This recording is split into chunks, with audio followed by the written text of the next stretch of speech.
بسم الله الرحمن الرحيم.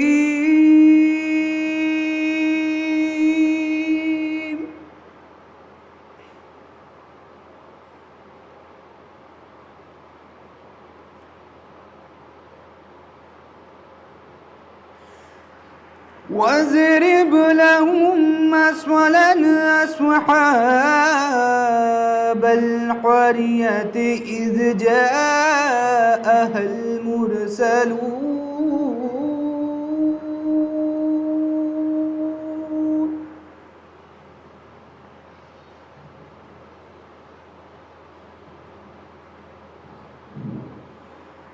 إذ أرسلنا إليهم اثنين فكذبوهما فعززنا بثالث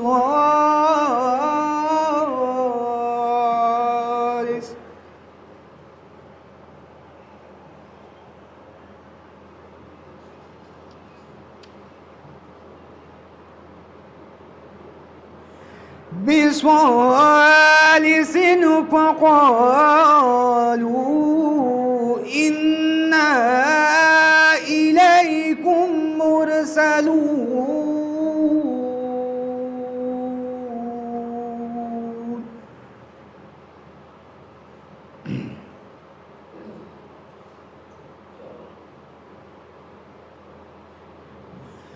قالوا ما أنتم إلا بشر مثلنا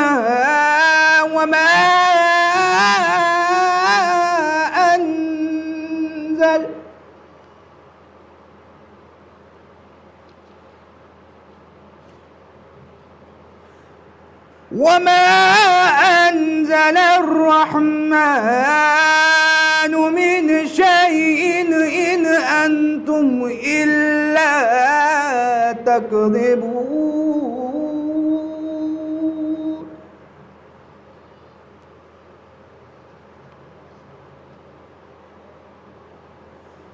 قالوا ربنا يعلم إنا إليكم لمرسلون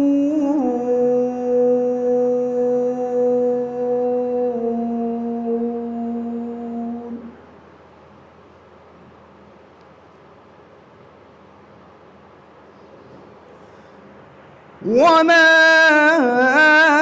علينا إلا البلاغ المبين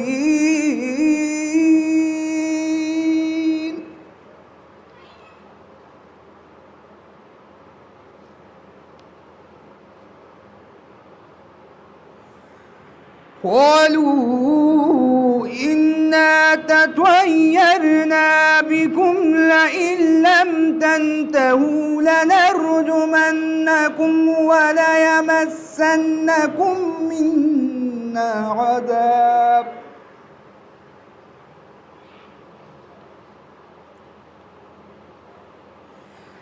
لا نرجمنكم ولا يمسنكم منا عذاب أليم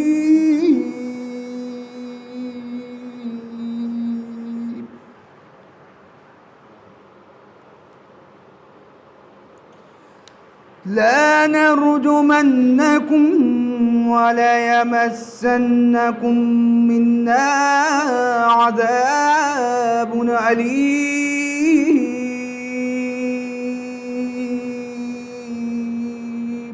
صدق الله العلي العظيم وصدق رسوله النبي الكريم. اللهم صل على محمد وآل محمد.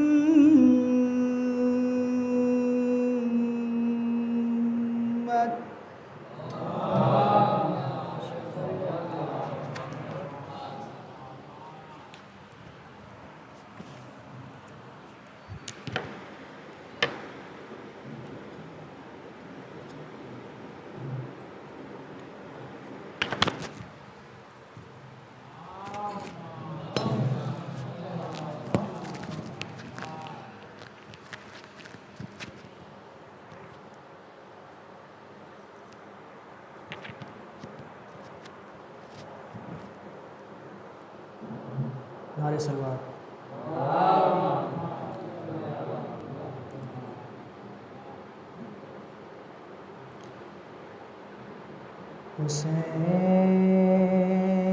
حسین جاتا ہے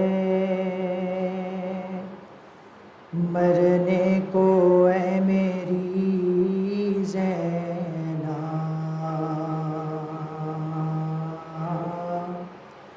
قریب آ گیا اب وقت آخری زینب،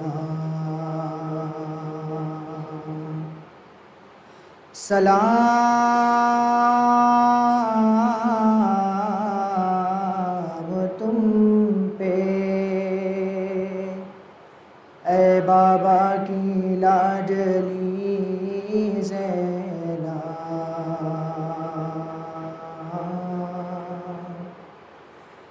زینب نے کہا کون ہے پردیس میں میرا، کیوں جاتے ہو تم چھوڑ کے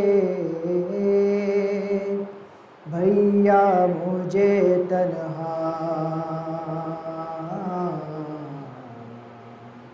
زینب کو ہر کے موڑ پہ تڑپائے گی دنیا،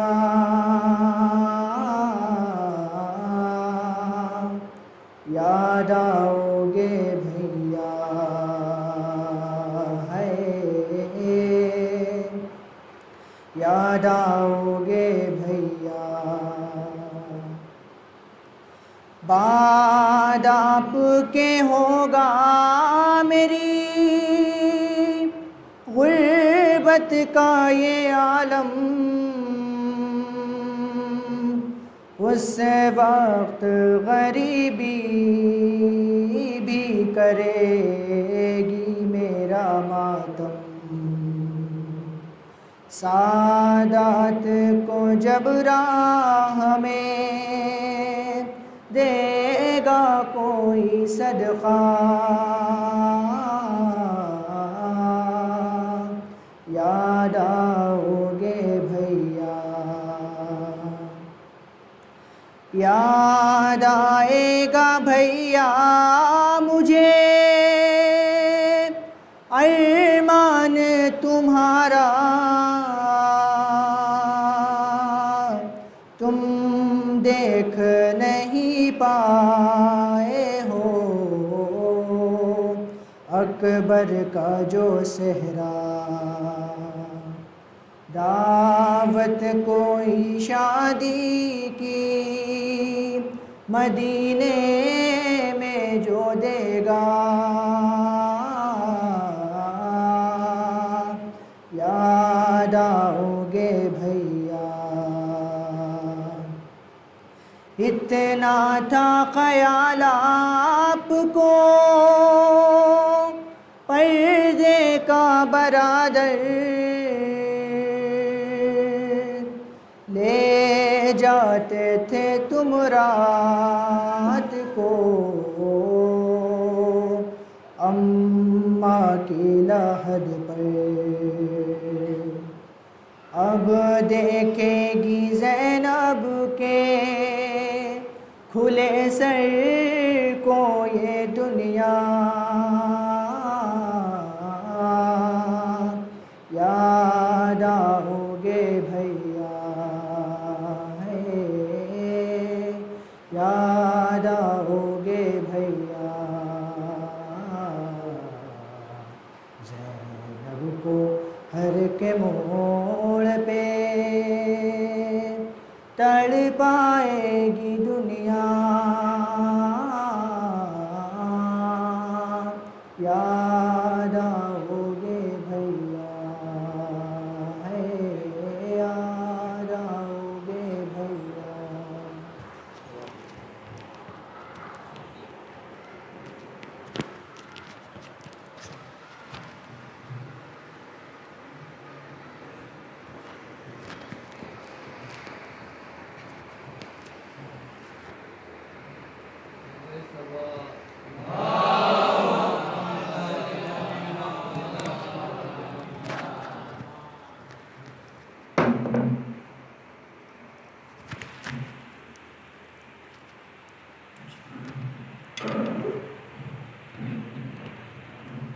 رحم اللہ من قرأ الفاتحہ. پانی پلا.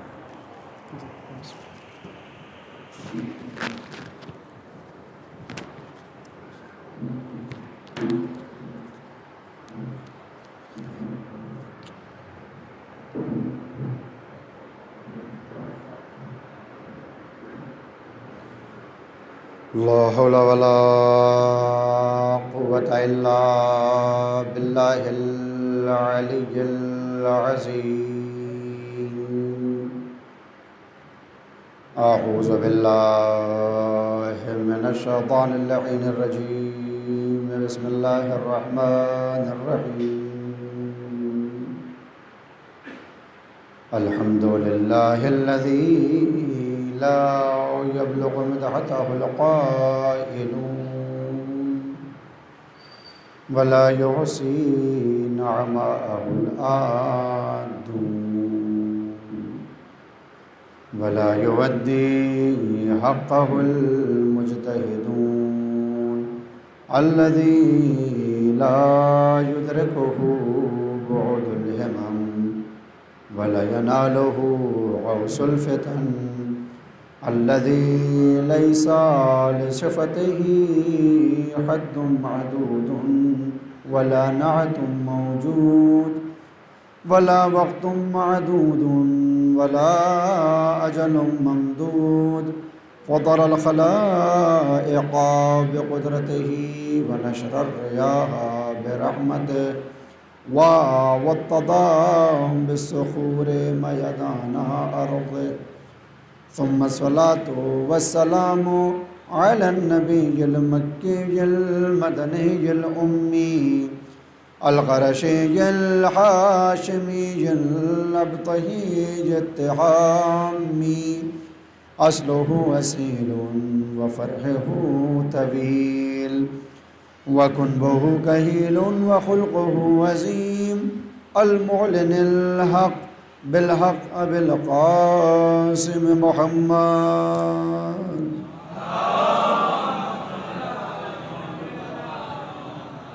وعلى أهل بيته الطيبين الطاهرين المعصومين المظلومين المنتجبين المنتخبين الذين أذهب الله عنهم الرجس وطهرهم تطهيرا.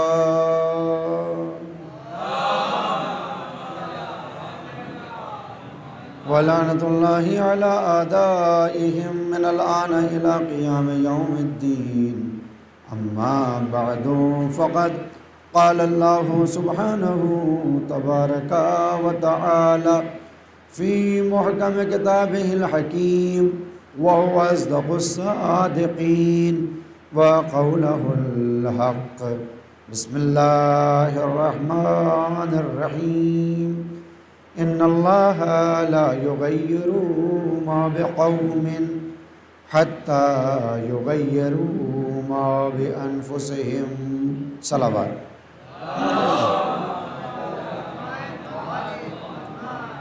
حاضرین گرامی قدر معزز سامعین کرام اور عزیزان مظلوم کربلا، قرآن کریم سے ایک آیت کے جز کی تلاوت کا شرف حاصل کیا ہے.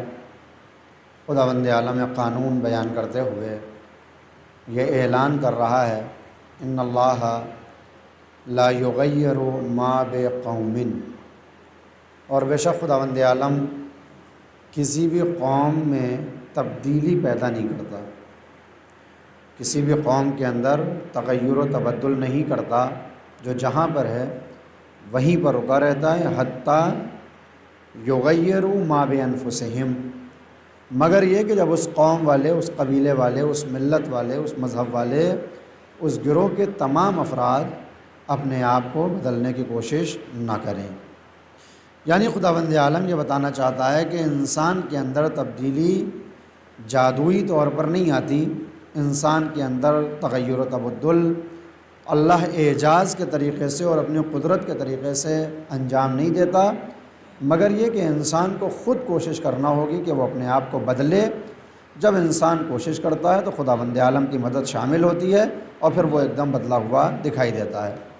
دلیل کیا ہے ہمارے پاس؟ کربلا میں ایک شہید کا ذکر سب سے زیادہ ہوتا ہے بنی ہاشم کے بعد. جس شہید کا سب سے زیادہ تذکرہ ہوتا ہے اس کا نام ہے حر ابن یزید ریاحی. ان کا پیشینہ کیا ہے، ان کا ماضی کیا ہے، ان کا پاسٹ کیا ہے؟ پوری زندگی یزید کے لشکر میں گزاری، فرما بردار ہیں، 1000 سپاہیوں کے لشکر کے علمدار، سرکار سید الشہداء کو میدان کربلا تک گھیر کر لانے والے، امام حسین کے بچوں کی پیاس کے مستقیماً ذمہ دار. یہ ان کا ماضی ہے.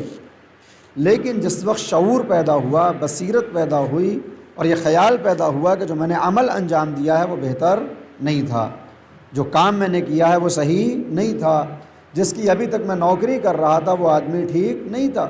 سرکار سید الشہداء جو حق کی راہ میں اپنی جان قربان کرنے کے لیے آئے ہیں، دین کو بچانے کے لیے آئے ہیں، اسلام کو بچانے کے لیے آئے ہیں، امام علی مقام کا راستہ حق ہے. بس جیسے ہی منقلب ہوئے حضرت حر، آپ سنتے رہتے ہیں مصائب میں، بیٹے سے کیا کہا؟ میرے ہاتھوں کو باندھ دو، آنکھوں پہ کپڑا. اور اس کے بعد سرکار سید الشہداء کی بز میں آ کے کہتے ہیں کہ اگر میری خطا معافی کے لائق ہو تو آپ کریم ابن کریم ہیں، مجھے معاف فرمائیں. امام علی مقام نے کہا کہ میں نے بھی معاف کیا، میرے آبا و اجداد نے معاف کیا، میرے خدا و رسول نے معاف کیا. یعنی حضرت حر کا کردار قیامت تک ہم جیسے گناہ گاروں کو یہ درس دیتا رہے گا اور یہ سکھاتا رہے گا، یہ بتاتا رہے گا کہ اگر ہم نے ماضی میں گناہان کبیرہ یا گناہان صغیرہ یا مکروہات یا متشبہات جو بھی افعال و اعمال انجام دیے ہوں، لیکن جب شعور پیدا ہو جائے، جب بصیرت پیدا ہو جائے تو پھر بارگاہ حسینی پر آ جانا چاہیے. یہ اتنے کریم ہیں کہ ماضی کے گناہوں کو بھی معاف کریں گے اور آگے کے راستوں کو بھی ہموار کریں گے. مگر یہ تب ہوگا کہ جب ہم اپنی پیشانی کو ان کے دروازے کے اوپر، ان کے در کے اوپر خم کر دیں گے اور اب آواز پروردگار آئے گی، ان اللہ لا یغیر ما بقوم حتی یغیروا ما بانفسہم. اللہ کسی کو تبدیل نہیں کرتا اس وقت تک کہ جب تک انسان اپنے آپ کو بدلنے کی کوشش نہ کرے. یہ عزاداری، یہ تعزیہ داری، یہ شب داری، یہ نوحہ خوانی، یہ مرثیوں کا پڑھا جانا، یہ مجالس کا برپا کرنا اور تبرک کا تقسیم کرنا ہر برس ماہ محرم میں چاند فلک پہ نمودار ہوا. اور ہم ان تمام چیزوں کا اہتمام کرتے ہیں. کیوں کرتے ہیں؟ تاکہ حضرت زہرا کو ان کے لال کا پرسہ دیا جا سکے، تاکہ شہداء کے اوپر آنسو بہائے جا سکیں، تاکہ حضرت زینب اولیاء مقام کے اوپر جو مصیبتیں ظالموں نے ڈھائی ہیں ان کا تھوڑا سا اپنے آنسوؤں کے ذریعے مداوع کر سکے. مگر سوال یہ پیدا ہوتا ہے کہ کیا یہ عزاداری و تعزیہ داری و شب داری بس اور بس اور بس رونے کے لیے ہے یا اس کا کوئی اور مقصد بھی ہے؟ کیا صرف یہ مجالس اس لیے برپا ہوتی ہیں کہ ہم آنسو بہا لیں چند اور پھر جب یہاں سے جائیں تو نہ پھر ہمیں امام حسین کے کردار سے مطلب ہو، نہ علوی سیرت سے ہمارا کوئی مطلب ہو، نہ دین اسلام ہماری زندگی میں دکھائی دے؟ نہیں، بس ہم آئے مجلس میں، آنسو بہائے، رو لیے اور کام ختم ہو گیا. کیا یہ اتنا بھی اکتفا کرتا ہے؟ یا پھر نہیں، بلکہ یہ عزاداری اور یہ شبداری موقع فراہم کرتی ہے گناہ گاروں کو کہ ماضی میں جو خطائیں ہوئی تھی وہ اپنی جگہ، اس برس ماہ محرم میں اگر تم چاہو تو اپنے آپ کو حر بنا سکتے ہو. صلوات بھیجیں بر محمد و آل محمد. یعنی یہ شبداریاں آتی ہیں کس لیے؟ یہ تعزیہ داری اس لیے آتی ہیں کہ 61 ہجری میں حر ابن یزید آزاد ہو گیا. حر کا معنی کیا ہے؟ آزاد. آپ جانتے ہیں کہ جب لجام فرس پہ ہاتھ ڈالا تو امام علی مقام نے فرمایا تیرا نام کیا ہے؟ کہا حر. کہا تیری ماں تیرے ماتم میں بیٹھے. لیکن جب معافی مانگنے کے بعد سرکار سید الشہداء کی خدمت میں آیا تو امام علی مقام نے پھر نام پوچھا تیرا نام کیا ہے؟ آپ جانتے ہیں امام علی مقام کو معلوم ہے کہ اس کا نام کیا ہے، مگر دوبارہ امام نے پوچھا کہ تیرا نام کیا ہے؟ اس نے کہا حر. کہا تم دنیا میں بھی آزاد تھے، تم آخرت میں بھی آزاد ہوگے. حر کا مطلب ہے آزاد، جو کسی کا غلام نہ ہو، جو شیطان کا غلام نہ ہو، جو اپنے حواس پرستی کا غلام نہ ہو، جو اپنی خواہشات کا غلام نہ ہو، بلکہ آزادانہ طور پر دنیا میں زندگی گزارے اور راہ مستقیم کو انتخاب کرے، خدا تک اپنے آپ کو پہنچا دے، اسے حر کہتے ہیں. لہذا ہر برس یہ شبداری کی جاتی ہے کہ دیکھیں اس برس کا حر کون آتا ہے. لہذا میں نے کل کی مجلس میں آپ کی خدمت میں عرض کیا تھا، جو افراد موجود تھے ان کے لیے یادآوری ہو جائے گی.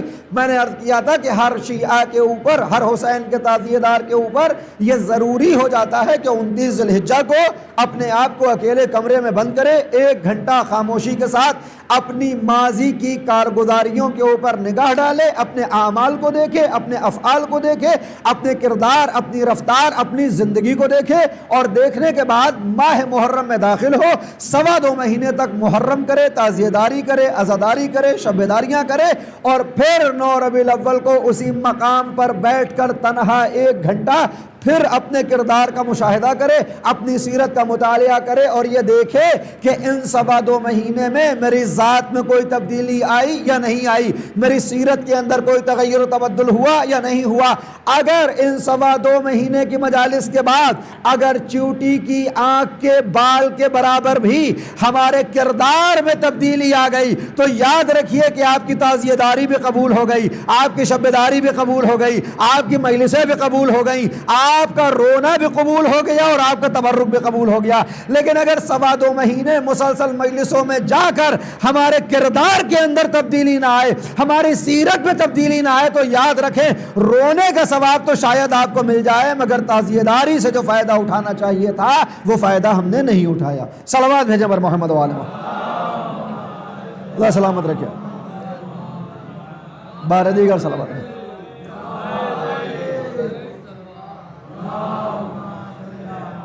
آج یہ مجلس سرکار سید الشہداء کیوں برپا ہوئی ہے؟ اس کا عنوان ہے تدفین شہداء کربلا۔ آپ جانتے ہیں کہ 12 محرم الحرام کو اگرچہ امام علی مقام جس وقت داخل ہوئے تھے اس کربلا کے میدان میں تو بنی اسد کی یہ سرزمین تھی پوری، کرب و بلا۔ آتے ہی امام نے کیا فرمایا تھا؟ اللہم انی اعوذ بکرب و بلا، اے میرے اللہ میں اس کرب اور بلا کی زمین سے تیری پناہ میں آنا چاہتا ہوں۔ معلوم کیا کہ اس کا مالک کون ہے؟ کہا بنی اسد اس کے مالک ہیں۔ بلوایا بنی اسد کے جو سردار تھے اور رؤسا تھے، اور بلانے کے بعد کہا یہ تمہاری اراضی جو ہے یہ ہم کو پسند آ چکی ہے، اس کو بیچنا چاہتے ہو؟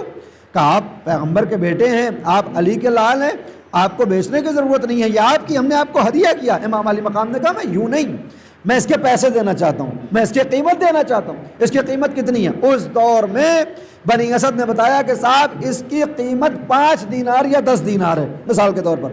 امام علی مقام نے فرمایا کہ میں 60,000 درہم میں اس سرزمین کو خریدنا چاہتا ہوں۔ کاش متوجہ ہوں آپ، 60,000 درہم یعنی جو قیمت اصلی تھی اس میں کئی گنا زیادہ اضافہ کیا، اور امام علی مقام نے وہ پیسہ ان کے حوالے کرنے کے بعد اس زمین کی مالکیت کو حاصل کیا۔ اگرچہ یہ پوری کائنات ائمہ کے طفیل میں، آپ جانتے ہیں کہ یہ جتنی بھی دنیا ہے یہ جہاں جہاں آراضی ہے ان کے مالک بہرحال وہی حسنین کریمین ہیں جن کے صدقے میں یہ کائنات خلق ہوئی، مگر اس دنیا کے اندر چونکہ آدمیوں کی شکل میں ائمہ کرام آتے ہیں، انسانی صورت میں آتے ہیں، اولاد آدم کی صورت میں آتے ہیں، لہذا دین اور شریعت کی پابندی کرتے ہیں۔ 60,000 درہم میں زمین کربلا کو خریدا، مالکیت کو حاصل کیا، اور یہ کہہ کر دوبارہ بنی اسد کے حوالے کر دیا اس زمین کو کہ جب ہم قتل ہو جائیں، جب ہم شہید ہو جائیں تو ہماری قبروں کو بنانا، ہم یہ اراضی تمہارے حوالے کرتے ہیں، جس حصے میں ہماری قبریں بنیں گی، جہاں پر ہم دفن ہوں گے وہ تو ہمارے استعمال کی ہے،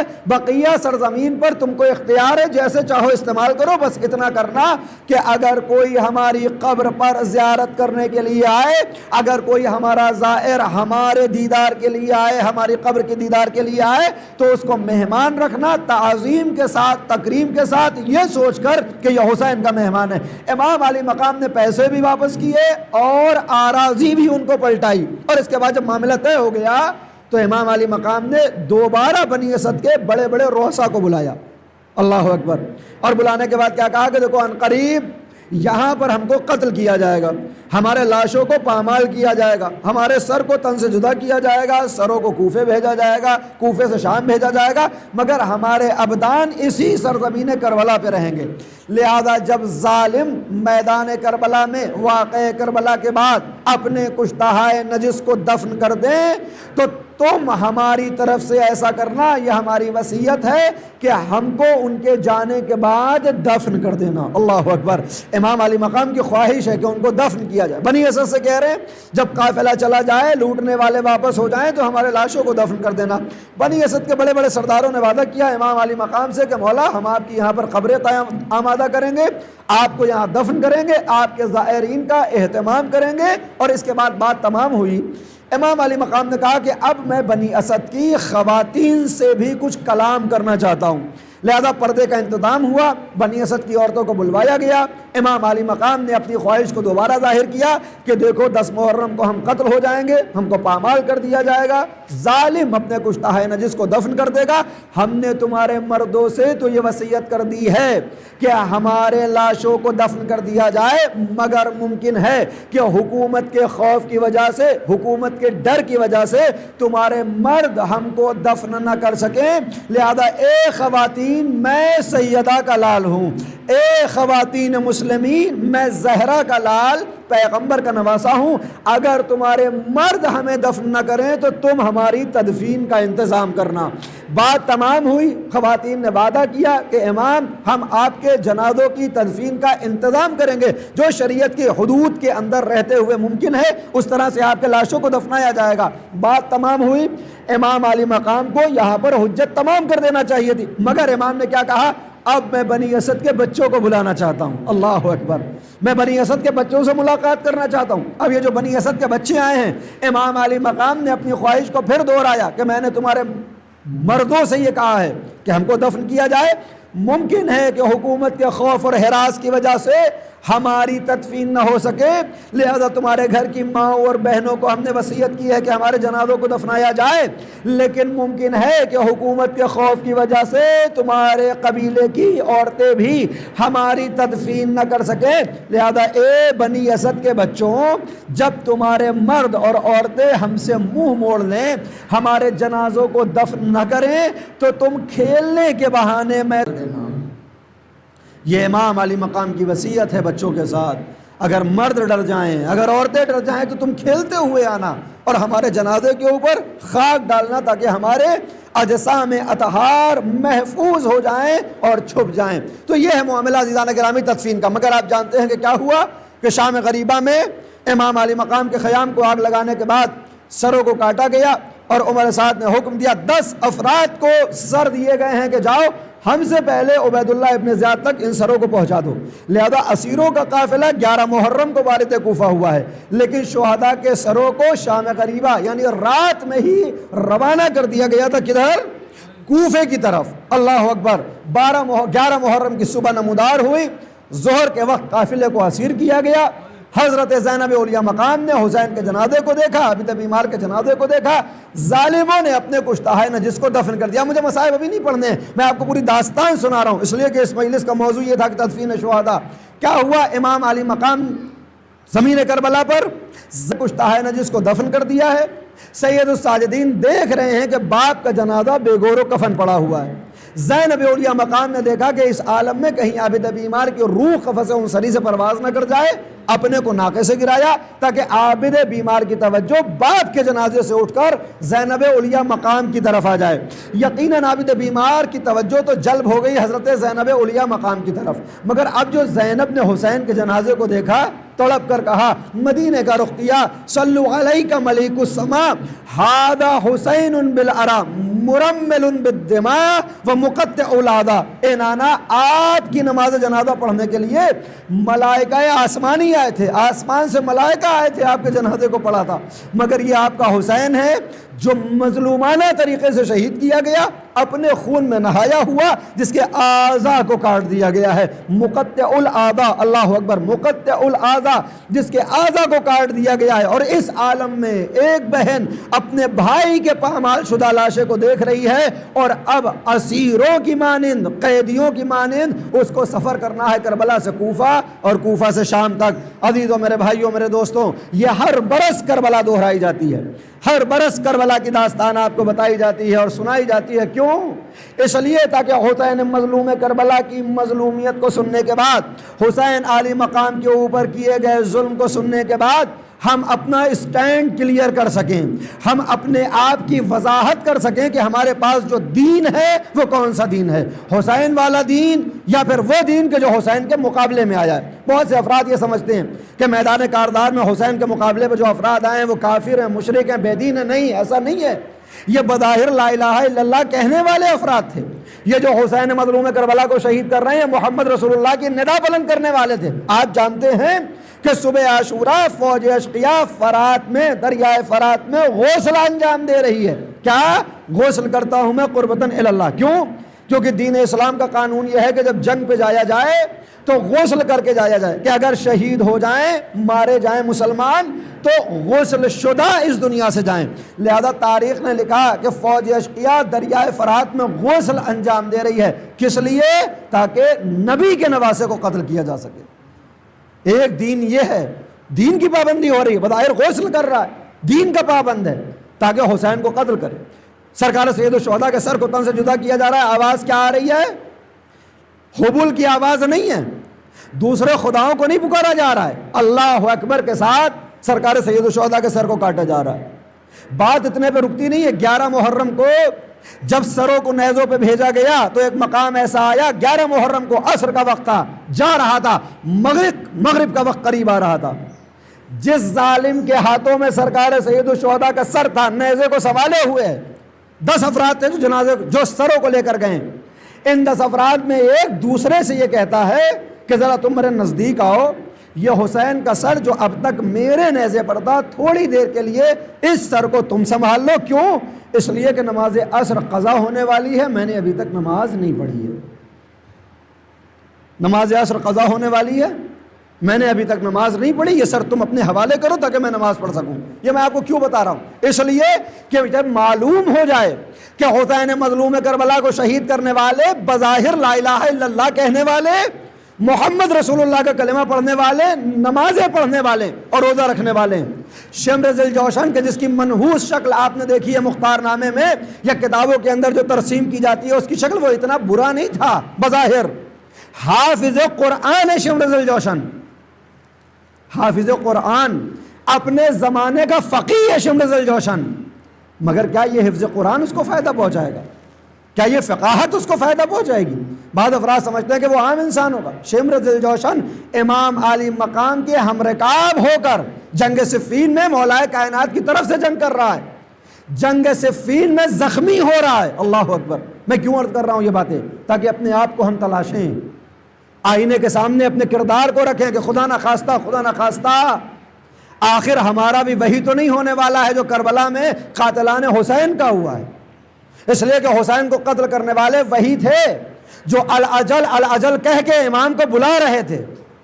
کوفے والوں نے 18,000 خط لکھے، امام علی مقام کو مدد کے لیے بلایا ہے، اسی انداز میں منتظر ہیں اپنے زمانے کے۔ حسین اپنے زمانے کا امام زمان ہے، کوفے والے منتظر ہیں اپنے زمانے کے امام کے۔ کیا لکھ کے بھیجتے تھے؟ آئیے ہم بغیر امام کے ہیں، ہمارے پاس کوئی امام نہیں ہے، فصلیں آمادہ ہو چکی ہیں، پھل رسیدہ ہو چکے ہیں، بس توڑنے بھر کی دیر ہے، آپ آئیے ہم آپ کی مدد کریں گے۔ 18,000 خطوط لکھے گئے ہیں، مگر جب امام علی مقام نے جانا چاہا تو یہی 18,000 افراد ہیں جن کے لیے ترمہ بن عدی نے کیا کہا ہے؟ سیوفہم، ان کی تلواریں علیکم، آپ کے خلاف ہیں، قلوبہم معکم، ان کے دل آپ کے ساتھ ہیں، یعنی یہ کوفے والے ان کے دل آپ کے ساتھ ہیں مگر تلواریں آپ کے خلاف ہیں۔ اس کا مطلب کیا ہے کہ صرف زبان سے محبت کرنا، قلب میں محبت رکھنا کافی نہیں ہوتا، عمل کے اندر محبت دکھنا چاہیے۔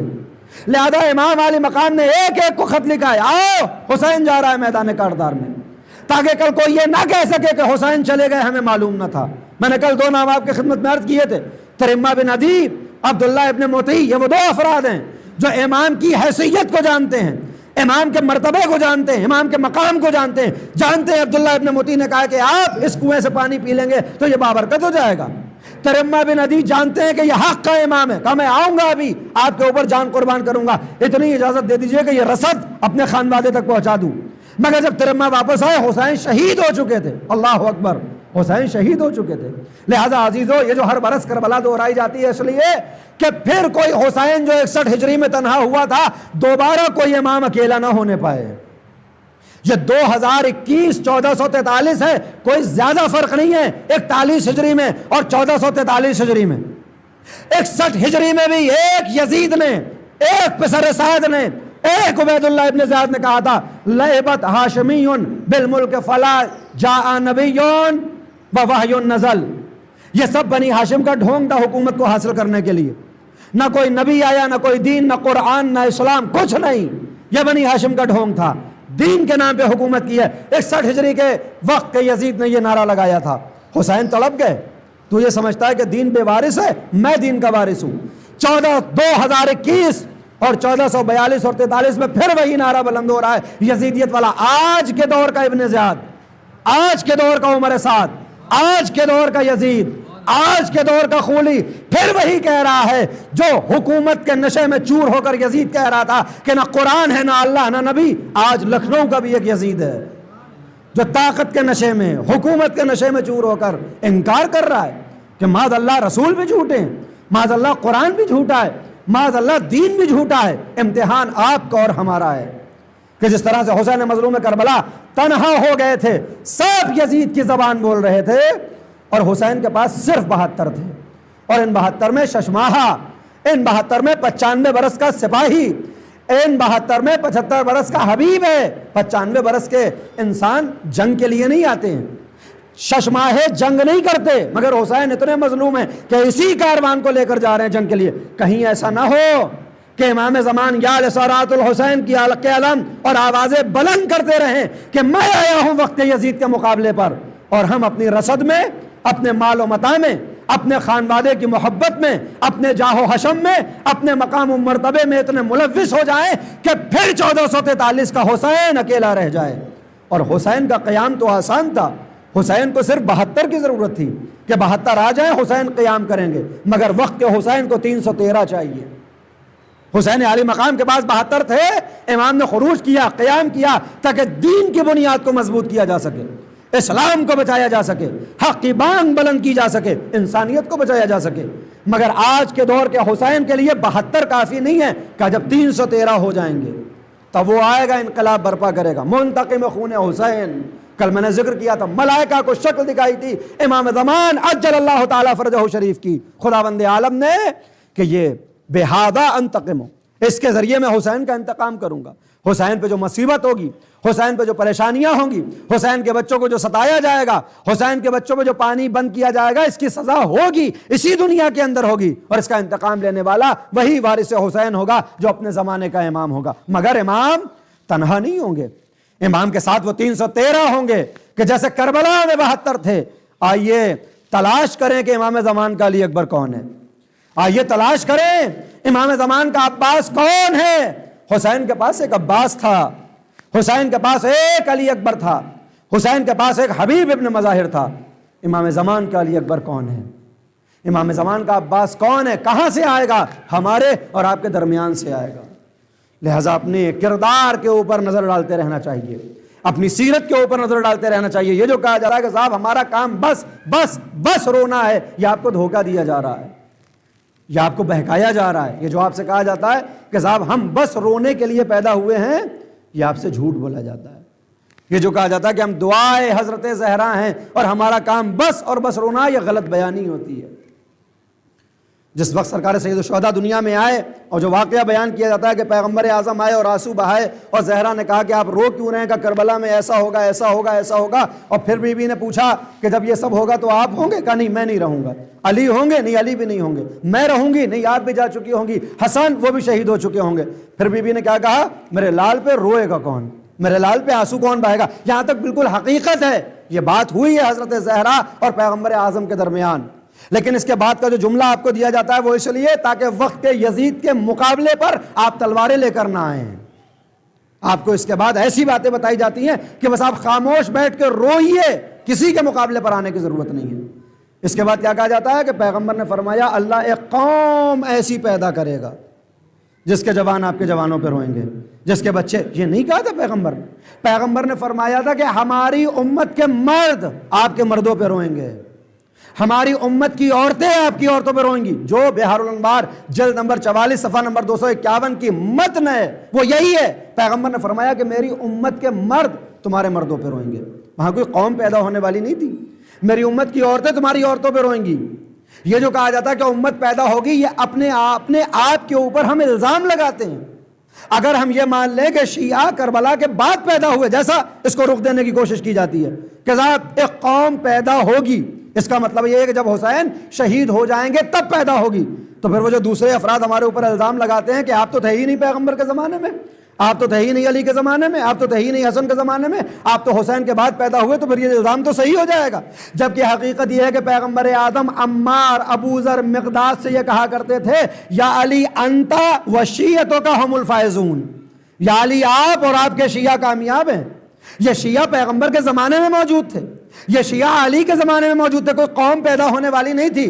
بلکہ میں تو یہ کہتا ہوں کہ نہیں، پیغمبر کے زمانے میں نہیں، پیغمبر سے پہلے یہ شیعہ موجود تھے، کہ جب حضرت ابراہیم نے 3 روز کے سن میں کتاب القطرہ آیت اللہ مستنبت لکھتے ہیں کہ جب حضرت ابراہیم متولد ہوئے اور اللہ نے ان کے سامنے سے پردے ہٹائے تو آسمان پہ ایک نور چمکتا ہوا دیکھا، اور جب یہ نور دیکھا تو پوچھا بار الہ ما ھذا، یہ کیا ہے؟ یہ جو نور چمک رہا ہے یہ کیا ہے؟ آواز پروردگار آئی ھذا نور محمد، یہ محمد مصطفیٰ کا نور ہے۔ کہا اچھا میرے اللہ یہ کون ہے؟ کہا یہ آخری زمانے کا نبی ہے، یہ آخری زمانے کا رسول ہے، یہ اس کا نور ہے۔ کہا میرے اللہ اس کے برابر میں ایک دوسرا نور نظر آ رہا ہے، وہ کون ہے؟ آواز ھذا نور علی، وہ علی کا نور ہے، کاش متوجہ ہوں آپ، وہ علی کا نور ہے۔ کہا میرے اللہ ان 2 انوار کے درمیان ایک نور اور دکھائی دے رہا ہے، وہ نور کس کا ہے؟ کہ جو حجاب میں ہے، جو پردوں میں ہے۔ آواز ھذا نور فاطمہ، وہ نور فاطمہ ہے، وہ نور فاطمہ جو محمد کی بیٹی علی کی زوجہ ہے۔ کہا میرے اللہ ان 3 کے اطراف میں 2 اور نور نظر آ رہے ہیں، وہ کون ہیں؟ کہا وہ ان کی اولاد حسنین کریمین ہیں۔ کہا میرے اللہ ان کے برابر میں 9 نور اور نظر آ رہے ہیں، وہ کون ہیں؟ کہا وہ جو اور نور نظر آ رہے ہیں وہ علی ابن الحسین، حسین کا بیٹا ہے، پھر وہ محمد ابن علی زین العابدین کا بیٹا ہے، پھر وہ جعفر صادق محمد باقر کا بیٹا ہے۔ ایک ایک امام کا نام لے کر حضرت ابراہیم کو بتایا گیا کہ یہ کس کے انوار ہیں۔ پھر حضرت ابراہیم نے کہا میرے اللہ ان 14 کے برابر میں مجھے لاکھوں نور دکھائی دے رہے ہیں، کاش متوجہ ہوں، مجھے لاکھوں نور دکھائی دے رہے ہیں۔ یہ کس کے انوار ہیں کہ جن کو گننے سے میں معذور ہوں، میں ان کو شمار نہیں کر سکتا، میں ان کو گن نہیں سکتا۔ آواز قدرت آئی کہ یہ اس امیر المؤمنین کے شیعوں کے انوار ہیں جو قیامت تک آتے رہیں گے۔ کس کو بتایا جا رہا ہے؟ حضرت ابراہیم کو کب؟ حضرت ابراہیم کی امامت سے پہلے، حضرت ابراہیم کی نبوت سے پہلے بتایا جا رہا ہے کہ یہ شیعوں کے نور ہیں۔ تو یہ جو کہا جاتا ہے کہ شیعہ کربلا کے بعد پیدا ہوئے، وہ اس روایت کا کیا کریں گے؟ حضرت ابراہیم نے کہا میرے اللہ اللہم اجعلنی من شیعت امیر المؤمنین، میرے اللہ مجھے بھی امیر المؤمنین کے شیعوں میں قرار دے۔ کاش متوجہ ہو آپ، اے میرے اللہ مجھے امیر المؤمنین کے شیعوں میں قرار دے۔ میں نے کہا ابراہیم تم نے نور محمد دیکھا تھا، تم کہتے کہ مجھے محمد جیسا بنا دے۔ تم نے علی کو دیکھا تھا، تم کہتے کہ علی جیسا بنا دے۔ تم نے فاطمہ کو دیکھا تھا، کہتے فاطمہ جیسا نور عطا کر دے۔ یہ 14 انوار کو دیکھنے کے بعد ان کے جیسے کیوں نہ بننا چاہا؟ شیعوں میں ایسا کیا دکھ گیا کہ تم نے کہا اللہم اجعلنی من شیعت امیر المؤمنین، میرے اللہ مجھے علی کا شیعہ بنا دے۔ آواز آئی تصور میں کہ نادان ابراہیم کو معلوم ہے کہ ابراہیم کسی مقام پر پہنچ جائے محمد کے جیسا نہیں بن سکتا، علی کے جیسا نہیں بن سکتا، فاطمہ کے جیسا نہیں بن سکتا۔ اگر کچھ بن سکتا ہے تو بس ان کا شیعہ بن سکتا ہے۔ بس رک کے جملہ کہہ دوں کہ پاک معصوم نبی محمد کے جیسا نہیں بن سکتا۔ یزیدی افواج محمد کو اپنے جیسا کہہ رہی ہے۔ صلوات بھیج دیں بر محمد و آل محمد۔ اللہم اجعلنی من شیعت امیر المؤمنین یزید ابن جعفر جوفی، صادق آل محمد سے نقل کرتے ہیں۔ میں پھر کتاب کا نام لے لوں، القطرہ آیت اللہ آغا مستنبت لکھتے ہیں کہ یزید ابن جعفر جوفی نے امام جعفر صادق سے سوال کیا کہ یہ جو قرآن کریم کے اندر آیت آئی ہے وَإِنَّا مِن شِيَّتِهِ لَإِبْرَاہِيمَ، ابراہیم ان کے شیعوں میں سے تھا۔ اللہ اکبر۔ آج ہم سے کہا جاتا ہے تبرک قرآن میں دکھائیے، آج ہم سے کہا جاتا ہے نوحے قرآن میں دکھائیے، آج ہم سے کہا جاتا ہے سبیل قرآن میں دکھائیے، آج ہم سے کہا جاتا ہے عالم قرآن میں دکھائیے۔ میں ایک ہی جملہ کہتا ہوں کہ صاحب یہ ساری چیزیں ہم باطل مان لیں گے آپ اپنے مسلک کا نام ہی قرآن میں دکھا دیجئے، ہم اپنے مسلک کا نام بھی قرآن میں دکھائیں گے، اس کے پیرو ابراہیم کا نام بھی دکھائیں گے۔ وَإِنَّ مِن شِيَّتِهِ لَإِبْرَاهِيمَ، قرآن کی آیت ہے، ابراہیم ان کے شیعوں میں سے تھا۔ امام جعفر صادق نے پوچھا یزید ابن جعفر جوفی جانتے ہو ابراہیم کن کے شیعوں میں سے تھا؟ مولا نہیں معلوم کن کے شیعوں میں سے تھا۔ کہا ابراہیم نے بچپن میں دعا کی تھی، اللہم اجعلنی من شیعت امیر المومنین، میرے اللہ مجھے علی کے شیعوں میں قرار دینا۔ خداوند عالم نے ابراہیم کا بچپنا دیکھا، جوانی دیکھی، بزرگی دیکھی، دیکھا کہ تبلیغ رسالت کیسے کر رہے ہیں۔ جب سارے امتحان ہو گئے، قرآن میں سند ملی، وَإِنَّ مِن شِيَّتِهِ لَإِبْرَاهِيمَ، ابراہیم علی کے شیعوں میں سے تھا۔ بررک کے جملہ کہہ دوں کہ شیعت کربلا کے بعد نہیں ہے، ابراہیم کے زمانے یا اس سے پہلے سے ہے، اور پہلے شیعہ کو ابراہیم کہا جاتا ہے۔ یہ ہمارا اعزاز ہے، مگر آپ کے لیے بھی ایک پیغام ہے کہ شیعہ وہ ہوتا ہے جو اپنے کردار کو ابراہیمی بنائے، جو اپنی سیرت کو خلت ابراہیمی سے پیوست کرے۔ صلوات بھیج دیں امیر محمد و آل محمد۔ لہذا اب اگر ہمارا دعویٰ یہ کہ ہم علی کے شیعہ ہیں تو ہمیں کردار ابراہیم پیدا کرنا پڑے گا، ہمیں سیرت ابراہیمی کو اپنانا پڑے گا، تاکہ جب ہم یہ کہیں کہ ہم ان کے شیعہ ہیں تو ادھر سے بھی سند آئے کہ ہاں ان کے شیعہ ہیں۔ لہذا یہ جو کہا جاتا ہے کہ صاحب ہم رونے کے لیے نہیں، ہم پیدا ہوئے حق اور باطل میں تمیز کر کے حق کا ساتھ دینے کے لیے، باطل کے مقابلے پہ آنے کے لیے۔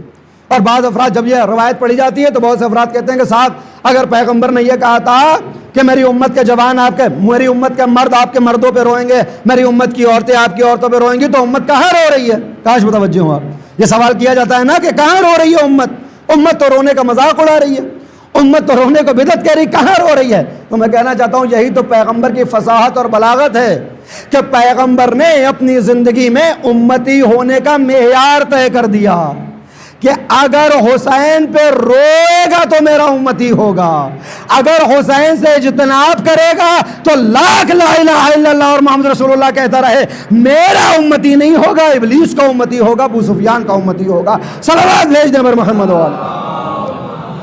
اے زہرا، میرے امت کے مرد تمہارے مردوں پہ آنسو بہائیں گے، میری امت کی عورتیں تمہاری عورتوں پہ آنسو بہائیں گی۔ اللہ اکبر۔ اس آنسو کی قیمت کیا ہے آپ جانتے ہیں کہ امام فرماتے ہیں کہ اگر مکھی کے پر کے برابر ایک قطرہ اس آنکھ سے نکل آئے تو پوری جہنم کو خاموش کرنے کے لیے کافی ہوتا ہے۔ مگر کون سا آنسو، کون سا قطرہ؟ ہم نے تو کربلا میں روتے ہوئے افراد بھی دیکھے ہیں۔ آپ کو معلوم ہے ایک قاتل، ایک ظالم عصر عاشورہ جب حسین مظلوم کربلا شہید ہو چکے ہیں، لاش کے اوپر، میت کے اوپر، جسم اطہر کے اوپر گھوڑے دوڑائے جا چکے ہیں، حسین کا پامال شدہ لاشا پڑا ہے، ایک قاتل اور ظالم امام علی مقام کے سرحانے بیٹھ کر امام کی انگلی کو اپنے خنجر سے کاٹ رہا ہے،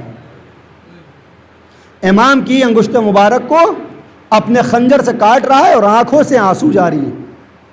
کسی نے پوچھا ظالم رو کیوں رہا ہے اور یہ انگلی کو کیوں کاٹ رہا ہے؟ کہا رو اس لیے رہا ہوں کہ میں نے اس حسین کا بچپن دیکھا ہے، میں نے اس حسین کی جوانی دیکھی ہے، پیغمبر اس حسین کے لیے ناحقہ بنا کرتے تھے، یہ اگر آرزو کرتا تھا تو رضوان جنت بہشت سے لباس لے کر آتے تھے، یہ حسین ہے، اور آج دیکھو اپنے خون میں نہایا ہوا پڑا ہے، کوئی اس کو پوچھنے والا بھی نہیں، اس کے حال پہ رونا آ رہا ہے۔ پوچھنے والے نے کہا ظالم جب تجھے معلوم ہے کہ حسین کون ہے تو انگلی کو کیوں کاٹ رہا ہے؟ کہا اگر میں نہ کاٹوں گا تو اس انگلی میں جو انگشتر ہے، جو انگوٹھی ہے، جو بہت قیمتی ہے، میں نہ لے جاؤں گا تو کوئی اور لے کر چلا جائے گا، لہٰذا انگلی کو خنجر سے کاٹ رہا ہوں۔ مجھے بتائیے کہ یہ رونا اس کو فائدہ دے گا؟ آنسو بہا رہا ہے حسین کی مظلومیت پر، یہ رونا فائدہ پہنچائے گا؟ اگر دل کے اندر یزید بستا ہو، سیرت میں یزیدی کردار پایا جاتا ہو، تو یہ رونا آپ کو فائدہ پہنچائے گا یا مجھے فائدہ پہنچائے گا؟ امام علی مقام نے کہا کہ ایک قطرہ اگر آنکھ سے نکل آئے مکھی کے بال پر کے برابر تو یہ پوری جہنم کو خاموش کرنے کے لیے کافی ہوتا ہے۔ کون سا قطرہ ہے؟ کہ یہ معرفت کا آنسو ہے، یہ معرفت کا آنسو ہے کہ حسین کی منزلت کو پہچانتے ہوئے یہ عزم دل میں پیدا کر کے کہ مولا 61 ہجری میں اگر ہوتے تو اپنا خون آپ کے اوپر نچھاور کرتے. اگر دوبارہ 61 ہجری ہوئی تو ہم اپنی جان کو لے کر آ جائیں گے اور افسوس کرتے ہیں کہ کربلا میں نہ تھے. ایک آنسو اس سوچ کے ساتھ آنکھ سے باہر آئے گا, پوری جہنم کو بجھانے کے لیے یہ آنسو کافی ہوگا. لیکن شرط یہ ہے کہ یہ معرفت والا آنسو ہو. اجرکم اللہ. خدا آپ کو کسی غم میں نہ رلائے سوائے غم اہل بیت کے. میں ایسی مجلس سے پڑھتا ہوں اور آپ کے لیے نہیں پڑھتا ہوں, اپنی ذات کے لیے پڑھتا ہوں, اپنے نفس کے لیے پڑھتا ہوں کہ شاید جب زبان سے کچھ نکلے تو خود اپنی سیرت میں کوئی تبدیلی آ جائے اور وہ یزیدی کردار شاید کنارے ہو جائے اور حسینی کردار پیدا ہو جائے. لہذا کوئی اس بات کو برا نہ مانے کہ میں کسی خاص شخص کو کہہ رہا ہوں, میں اپنے آپ کو کہہ رہا ہوں. اور ہر شخص کو اپنے آپ سے کہنا چاہیے کہ اگر 61 ہجری میں ہوتے تو کیا کر رہے ہوتے. کہیں ایسا تو نہیں ہے کہ ہم اپنی اولاد کی محبت میں گرفتار ہو کر حسین کو میدان کربلا میں تنہا چھوڑ دیتے. کہیں ایسا تو نہیں ہے کہ اپنا منصب بچانے کے لیے حسین کو کربلا کے میدان میں یکو تنہا چھوڑ دیتے. اور حسین حل من ناصر ینصرنا حل من معین یعیننا حل من مغیث یغیثنا کی آواز بلند کرتا رہتا اور ہم اپنے امور میں مبتلا ہوتے, حسین کی مدد نہ کرتے. کہیں ایسا تو نہیں ہے. اور اگر ایسا ہے تو پھر ضرورت ہے کہ اپنے کردار میں تبدیلی پیدا کی جائے, اپنی معرفت میں اضافہ کیا جائے, حسین سے تقرب میں اضافہ کیا جائے, حسین کی سچی محبت دل میں پیدا کی جائے, اس عزم کے ساتھ کہ اگر وقت کا حسین آئے گا تو ہم اپنی جان کو فدا کریں گے. اس لیے کہ حسین اس مظلوم کا نام ہے کہ جب ملائکہ نے آنا چاہا تو واپس بھیج دیا, اجنہ نے آنا چاہا پھر واپس بھیج دیا. امام نے آواز دی حل من ناصر ینصرنا. میں کہوں گا مولا جب اجنہ سے مدد نہیں لینی, ملائکہ سے مدد نہیں لینی, کس کو بلا رہے ہو؟ عباس مارا جا چکا ہے, اکبر کا جنازہ زمین پہ پڑا ہے, قاسم کا لاشا پامال ہو چکا ہے, کس کو بلا رہے ہو؟ شاید آواز آئے قیامت تک اپنے چاہنے والوں کو آواز دے رہا ہوں, آؤ حسین کی مدد کرو, آؤ حسین کی مدد کرو. اگر کربلا میں ہوتے تو خون سے مدد کرتے, کربلا سے دور ہو کردار سے مدد کرو. لیجیے کوئی آواز نہ آئی. حسین نے تلوار کو بے میان کیا, جہاد شروع کیا, ایسا جہاد جو تاریخ میں لکھا جائے گا. حمید ابن مسلم کہتا میں نے دیکھا آج تک کسی بھوکے انسان کو ایسی جنگ کرتے ہوئے نہ دیکھا تھا جو صبح سے عصر تک 71 جنازوں کو شانوں پہ لایا ہو, مگر جب تلوار کو بے میان کیا تو حیدر کرار کا خون جوش میں آ چکا ہے. زہرا کے شیر نے اپنا اثر دکھایا ہے. وہ موقع آیا سجدہ خالق میں حسین کا سر ہے, سر و تن میں جدائی ہو رہی ہے. لیجئے زمین کربلا پہ زلزلہ, الا قتل الحسین پہ کربلا والا ذبح الحسین پہ کربلا. آ گئی شام غریبہ, خیموں کو آگ لگائی جا رہی ہے. عابد بیمار کو زینب اولیاء مقام, ایک خیمے سے دوسرے خیمے میں, دوسرے خیمے سے تیسرے خیمے میں, سارے خیمے جل گئے. خیموں کی رات پہ آل اطہار بیٹھے ہوئے ہیں. 11 محرم کو قافلہ اسیر ہوا. 12 محرم کو جب کوفے پہنچا, سکینہ نے ایک موقع پہ تڑپ کے کہا پھوپھی اماں, ارے پیاس مارے ڈالتی ہے, پیاس مارے ڈالتی ہے. پھوپھی اور بھتیجی کی گفتگو ارے کسی بی بی نے بالائے خانہ سے سنی, گھر سے کاسے آب لے کر آئی, زینب کے حوالے کیا, اے بی بی اپنی بچی کو پانی پلا دے, مجھ سے اس کی پیاس دیکھی نہیں جاتی. زینب اولیاء مقام نے کاسے آب لیا, سکینہ کے حوالے کیا. آنے والی کہتی بی بی ارے جب تمہاری بچی پانی پی لے تو میں نے سنا ہے یتیموں کی دعائیں جلدی قبول ہوتی ہے, اسیروں کی دعائیں جلدی قبول ہوتی ہیں. ارے جب تمہاری بچی پانی پی لے, ارے میرے حق میں چند دعائیں کروانا. زینب اولیاء مقام نے کاسے پہ ہاتھ رکھا, اے میری شہزادی پہلے اس کے حق میں دعا کر دے, پھر اپنے گلے کو تر کرنا. اے آنے والی اپنی دعائیں بیان کرو. اے بی بی ارے اس بچی سے کہو جیسے یہ یتیم ہوئی ہے ہمارے بچے یتیم نہ ہو. سکینہ نے شام غریبہ کے جلے ہوئے دامن کو اٹھایا, میرے اللہ سکینہ کی یتیمی کا واسطہ اس کے بچوں کو یتیم نہ کرنا. کبھی بھی دوسری دعا بتاؤ. ارے جیسے تم اسیر ہوئے ہو ویسے ہم اسیر نہ ہو. سکینہ نے دعا کی, اے بی بی جلدی سے تیسری دعا بتا دے, میں اتنا سننا تھا. پانی لانے والی کہتی بی بی ارے اپنی بچی سے کہو ہمیں مدینے جانا نصیب ہو. عالم غربت میں مدینے کا نام سنا, زینب تڑپ گئی. ارے مدینے جا کے کیا کرے گی, مدینے میں میرا شہزادہ حسین, میری شہزادی زینب رہتی ہے. زینب نے اپنا نام سنا, تڑپ گئی. اے بی بی ارے زینب کو دیکھو گی تو پہچان لو گی, کیوں نہ پہچانوں گی. زینب نے تعلیم قرآن دی ہے, تفسیر قرآن پڑھائی ہے. زینب نے کیسے نہ زینب کو پہچانوں گی، میں اتنا سننا تھا، ارے چہرے سے بالوں کو ہٹایا، اے ام حبیبہ تو نے زینب کو کہاں پہچانا؟ وہ تیرے آقا حسین کا ساتھ، یہ تیری شہزادی زینب، یہ سکینہ بنت الحسین ام حبیبہ، کربلا میں ہمیں لوٹا گیا، خیموں میں آگ لگائی گئی، اسیر کر کے کربلا سے کوفہ، اب کوفہ سے شام کا سفر ہے، مدینہ اجڑ گیا، نبی کا کاروان دشت بلا میں لوٹا گیا۔ انا للہ و انا الیہ راجعون، رضم قضائہ و تسلیما لامرہ، سیعلم الذین ظلموا ای منقلب ینقلبون۔ ماتم حسین۔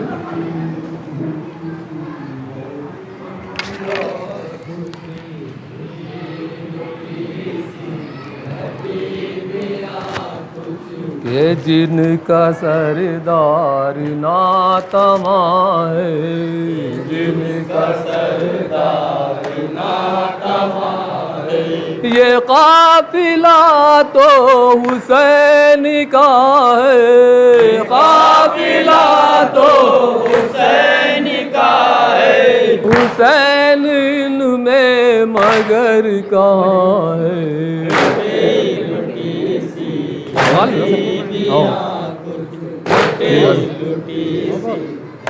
وہ جس کی میراث ہے شجاعت، ارے اسی کے زخموں سے خون رواں ہے، علی کا پوتا علی کا پوتا امام عابد، قدر کی عظمت، قدر کی عظمت کا رازداں ہے، قدم تھکے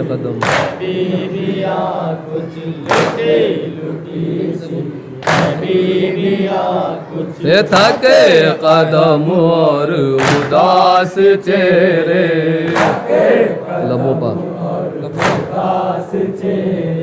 لبوں پہ حیدر کے خاص خطبے،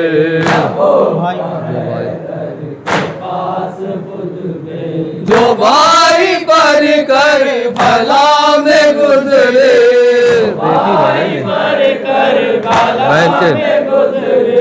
بہن کے چہرے سے سب بیان ہے، غم پدر مدر سکیں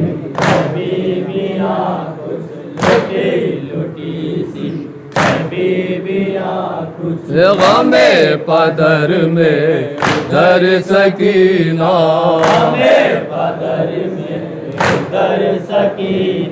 ادھر برادر کی یاد،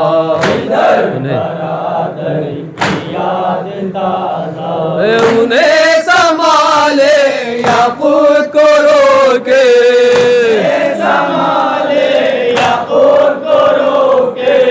اسی میں زینب کا امتحان ہے،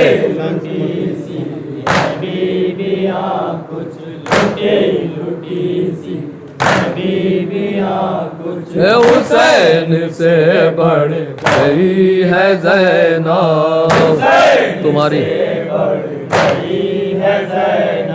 تمہاری مظلومیت کی منزل، وہ سر کٹانے کا امتحان تھا،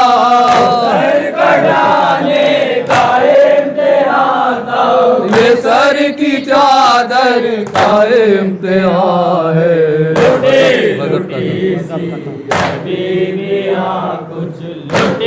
لٹی سی غضب کا تھا کربلا کا منظر حسین کہتے تھے اشکیا سے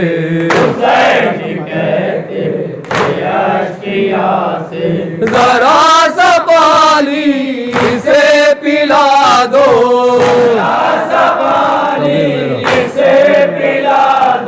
صغیر میرا یہ نیم جائے کس نے پوچھا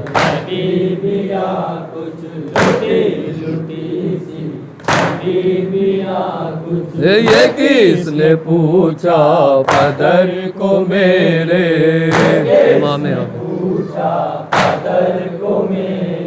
امام عابد تڑپ کے بولے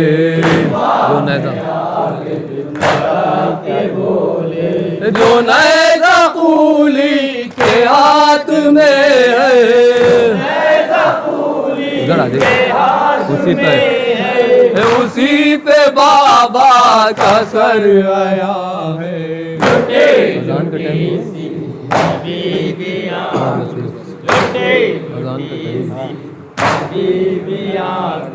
جنوں ملا گریا ہے شود لے جفا گریا نشور حسین حسین حسینا حسین حسین حسینا جنوں ملا گریا ہے شود لے جفا گریا نشور حسین حسین حسینا حسین حسین حسینا حسین حسین حسینا حسین حسین حسینا حسین حسین حسینا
وسأل الله تعالى حفظه ورحمه الله